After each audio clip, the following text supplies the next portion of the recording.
పవన్ కళ్యాణ్ గారి కోసం మీరు అంత దూరం నుంచి వచ్చారు, ఏంటి మీకు ఆయన మీద అంత నమ్మకం ఏంటి? ఆయన అంటే ఇష్టం, అభిమానం. ఆయన ఏదైనా చేయగలడనే నమ్మకం ఉంది. ఆయన నాయకుడు కాదు, నాలాంటి ఓ మనిషి, నాలాంటి ఓ కార్యకర్త, నాలాంటి ఒక పంచాయతీరాజు సర్పంచ్ అనుకో, నాలాంటి ఓ బ్రదర్, నాలాంటి ఓ తండ్రి, నాలాంటి ఓ తమ్ముడు, అన్ని విషయాలు తనకు తెలుసు. ఈ రాష్ట్రాన్ని మనం 2 రాష్ట్రాలుగా విడిపోయినాం. మనలో ఎన్ని సంఘర్షణలు ఉన్నా తను ఒక మంచి నాయకుడిగా ఎదుగుతాడు. ప్రజలకు ఏం కావాలో తనకు తెలుసు. ప్రజలకు కావాల్సింది కూడు, గుడ్డ, చదువు, అది అందించగలడనే నమ్మకం నాలో ఉంది. ఇప్పుడు పవన్ కళ్యాణ్ గారు పరిపాలనలోకి వచ్చి 10 నెలలు అయింది కదా, ఎలా చేస్తున్నారు పరిపాలన? చాలా బాగుంది. తనకి అనుభవం లేదు, అన్ని నేర్చుకుంటుండు.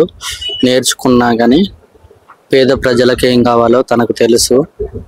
పేద ప్రజలకు న్యాయం చేయగలడనే నమ్మకం నాకుంది. 100% అతను న్యాయం చేయగలడని నేను అతనితో పాటుగా నడుస్తున్నాను. అతను అలాగే నడుస్తాడని కోరుకుంటున్నాను. సీఎం అవుతారంటారా పవన్ కళ్యాణ్ గారు? సీఎం కాదు, పిఎం అయ్యే అవకాశాలు తనకున్నాయి.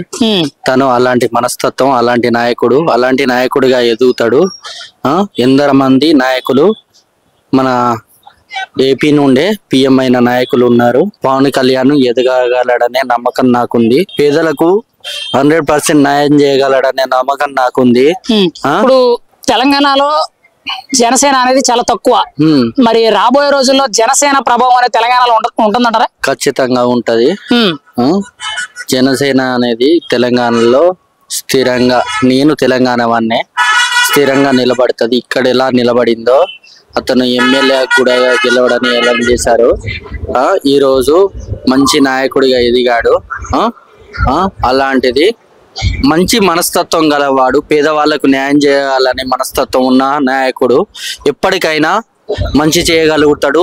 తనలో మంచి ఉంటది. ఆయనకు ఎన్నో ఒక సినిమా చేస్తే చాలు, అతనికి ఇవన్నీ అవసరం లేదు. తను లగ్జరీగా బతకగలడు. అవన్నీ వదిలిపెట్టి ఒక నాయకుడు, ఒక పెద్దగా ఎదిగిన వ్యక్తి మా కోసం వచ్చాడు, పేదవాళ్ళ కోసం. తను ఎప్పటికైనా మంచిగా నిలబడతాడనే నమ్మకం నాకుంది 100%.